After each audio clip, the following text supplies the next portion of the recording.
नमस्कार, केपी चुनावी विशेष में आपका स्वागत है। मैं हूं अश्विनी आपके साथ।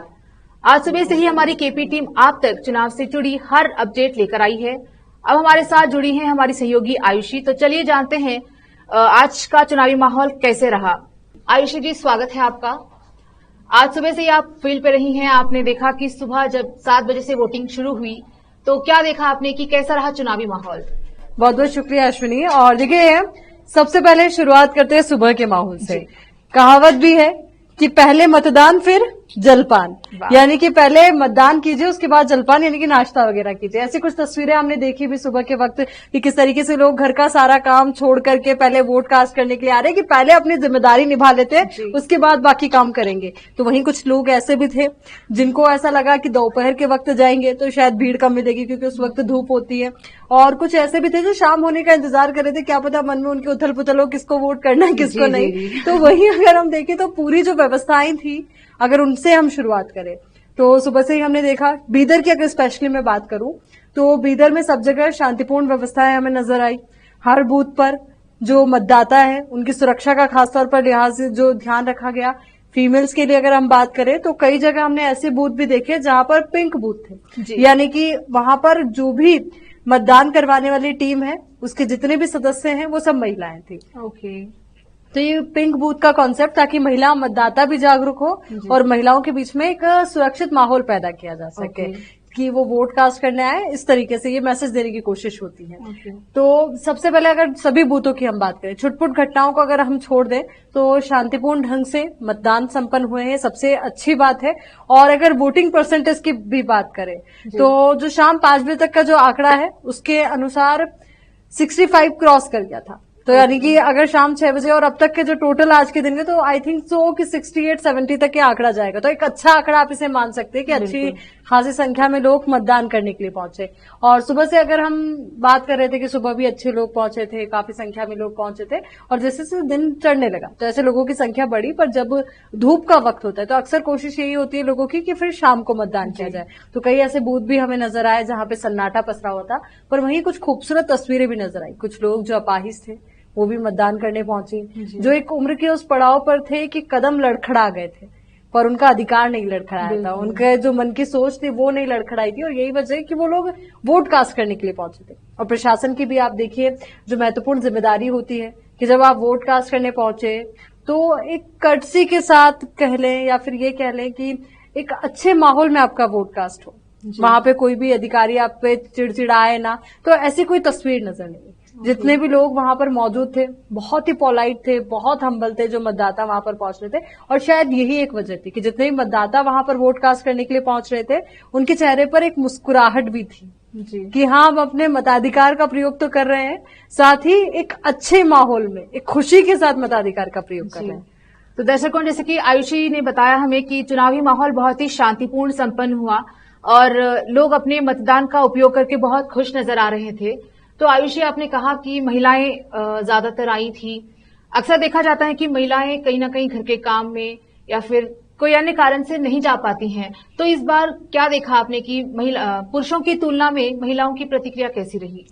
देखिए, अगर प्रतिक्रियाओं की हम बात करें तो जहां पुरुष मतदाता भी अपने मताधिकार को लेकर जागरूक नजर आ रहे थे तो वहीं महिलाएं भी अपने मताधिकार को लेकर के जागरूक नजर आ रही थी। कई ऐसी महिलाएं थी जिनके साथ छोटे छोटे बच्चे थे और बच्चों को गोद में लिए उन्हें पता था कि चाहे आज थोड़ी सी दिक्कत होगी, कड़ी धूप भी है, पर हमें मताधिकार का प्रयोग करना है क्योंकि आने वाले 5 साल इसी वोट पर डिपेंड करते हैं। और एक एक वोट बहुत कीमती होता है अश्विनी। राजस्थान की पुरानी एक कहानी कह लो या कह लो एक पुराना किस्सा, क्योंकि वहां पर एक कैंडिडेट सीएम बनते बनते रह गए थे सिर्फ एक वोट की वजह से, क्योंकि वो एमएलए का इलेक्शन हार गए सिर्फ एक वोट के अंतर से। सीपी जोशी का ये पूरा किस्सा है। एक वोट की वजह से वो एमएलए का इलेक्शन हारा और उसकी वजह से वो सीएम भी नहीं बन पाए। तो कितना महत्वपूर्ण होता है एक एक वोट। और यही वजह है कि आज जितने मतदाता पहुंच रहे थे हमने देखा तो वो समझ रहे थे कि हाँ, ये वोट जरूरी है और हमारे लिए ही जरूरी है, किसी और के लिए नहीं। बिल्कुल बिल्कुल, ये तो बहुत अच्छी बात है कि हमारी जो नागरिक हैं वो जानते हैं उनका अधिकार और सरकार चुनने का अधिकार है उनको, जो कि 5 साल पूरे राज्य में शासन करेंगे। तो हर जनता चाहती है कि जो भी शासक बने वो हमारे राज्य का प्रगति करे, डेवलपमेंट करे। तो इसी नाते बहुत अच्छा लगा हमें कि महिलाएं भी जागरूक हैं अपने अधिकार को लेकर। आपने कहा कि बच्चों के साथ वो वहां पे पहुंची थी। वही आपने ये भी कहा कि बहुत बुजुर्ग लोग भी वहां आए थे एंड कुछ अपाहिज लोग भी वहां पे पहुंचे थे। तो अपाहिज लोगों के लिए प्रशासन ने क्या व्यवस्थाएं की रखी थी? देखिए, महिलाएं हों या फिर अपाहिज लोग हो, सबके लिए प्रशासन ने व्यवस्थाएं की थी। जी।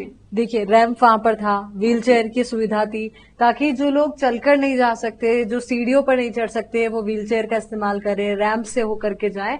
और पानी की व्यवस्था वहां पर की गई थी, ताकि गर्मी बहुत ज्यादा है, टेम्परेचर आपने भी देखा, अभी हमारे साथ एक बूथ पर गई थी, तो उस दौरान हमने देखा था कि धूप कितनी ज्यादा तेज थी, हम लोगों के लिए खड़ा रह पाना मुश्किल हो रहा था। तो जो लोग लाइन में खड़े थे, इंतजार कर रहे थे, उनके लिए तो और ज्यादा मुश्किल। इसलिए कई जगह टेंट्स की व्यवस्था भी हमने देखी, पानी की व्यवस्था देखी, और एक क्यू वहां पे हमें नजर आई कि लोग लाइन में कतार में शांतिपूर्ण तरीके से अपनी बारी का इंतजार कर रहे थे, कोई धक्का मुक्की नहीं थी। तो बहुत शांतिपूर्ण तरीके से तमाम व्यवस्थाएं की गई थी। और सबसे अच्छी बात अश्विनी, देखिए इस बार बिना कोविड प्रोटोकॉल के इलेक्शन हो रहे हैं। ये तो बहुत बड़ी बात है अपने आप में, क्योंकि इस बार ना मास्क का झंझट है, ना ही सोशल डिस्टेंसिंग का। पिछली बार हमने जब देखा था दूसरी जगह जब हुआ था चुनाव, तो बहुत सारे प्रोटोकॉल्स थे। तो कुछ लोग तो शायद इन डर की वजह से, कोविड की वजह से ही चुनाव मतलब इसमें पार्टिसिपेट नहीं कर पाए थे अपने वोट्स को। तो बताइए, कैंडिडेट्स के क्या रिएक्शन थे?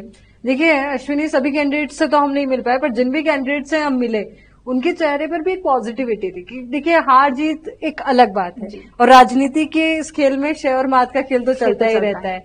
तो ऐसे में उनको ये खुशी थी कि हाँ, हमने अपना वोट कास्ट किया है। कितने लोगों का साथ मिलना भी अपने आप में एक बड़ी बात होती है, क्योंकि वोट्स का अंतर तो कम होता है जिससे वो हारते हैं या जीतते हैं। और ये तो 13 मई को साफ भी हो जाएगा कि किसकी तकदीर चमकने वाली है, जीत का ताज किसके सर पे सजने वाला है। पर ये क्लियर है कि जो कैंडिडेट्स हैं वो भी आश्वस्त नजर आ रहे थे। हालांकि अभी देखना होगा कि क्या रिजल्ट आते हैं, और कई तस्वीरें भी हमारे पास है, वो भी हम अपने दर्शकों तक लगातार पहुंचा रहे हैं, जो ये बयां भी कर रही है, उनकी रिएक्शंस भी दे रही है।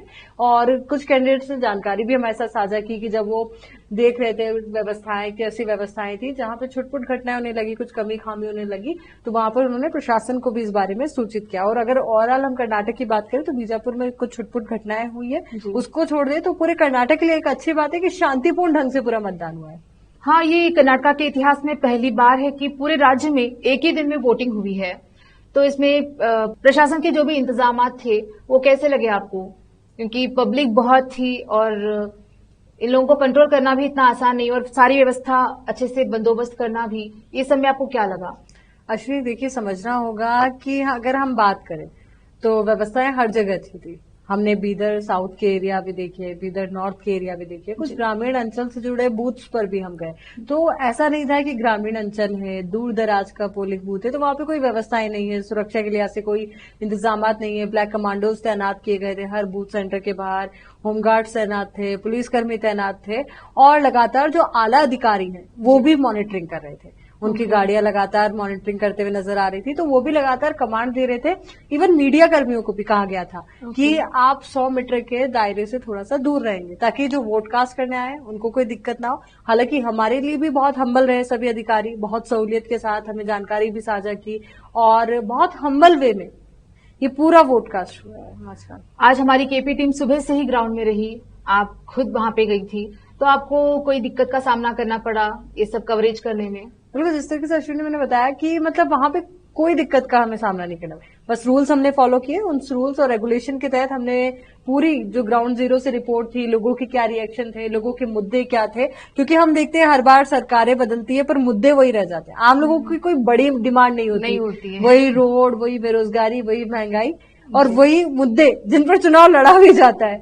पर वो यही चाहते हैं कि जो कैंडिडेट आए वो 5 साल के अंदर अंदर इन मुद्दों को हल करे, सॉल्व करे, क्योंकि मुद्दे कहीं नहीं जाने वाले। लोग यही चाह रहे हैं जहां पे हॉस्पिटल नहीं है वहां हॉस्पिटल हो, जहां अच्छी शिक्षा नहीं मिल पा रही है वहां सरकार के द्वारा अच्छी शिक्षा मुहैया कराई जाए।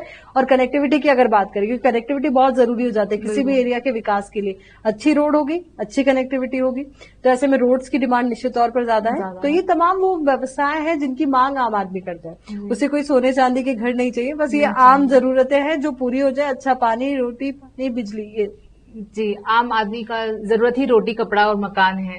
इससे आगे चल के कुछ आ जाए, बात करें तो बेरोजगारी मिट जाए, जॉब मिल जाए, यही कुछ है। आपने हमारी जनता से भी बात की, आज अलग अलग लोगों से आपने बात की, तो अलग अलग प्रतिक्रिया आपको मिली।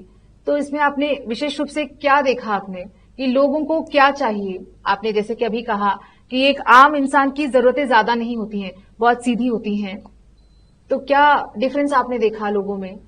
नहीं, अमूमन सबकी बात वही है, सब यही चाह रहे हैं कि बिना जात पात के अंतर के हमने कैंडिडेट को चुना है, तो हमारे लिए भी कैंडिडेट हम सबको एक समान रख करके हमारे लिए काम करे, चाहे ग्रामीण अंचल की बात करें या शहरी क्षेत्र की, सभी की यही बात है।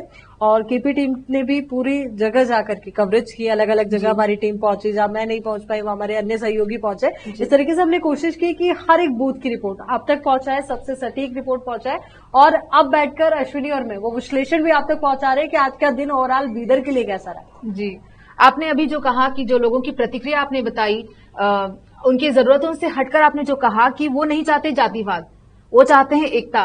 तो हमारी जनता चाहती है कि एकता हो और कोई ऐसा नेता हो जो हमारे सोसाइटी को बांधे रखे, एकता में बांधे रखे। तो आज आपने ये भी नोटिस किया। आयुषी, आपका बहुत बहुत धन्यवाद हमारे साथ जुड़ने के लिए, और आपने चुनावी अपडेट हमारे दर्शकों तक हर एक मुद्दा पहुंचाया है। आपका बहुत बहुत धन्यवाद। बहुत बहुत शुक्रिया अश्विनी। तो दर्शकों, आपसे विदा लेते हैं, फिर मुलाकात होगी 13 मई को रिजल्ट्स के साथ। धन्यवाद।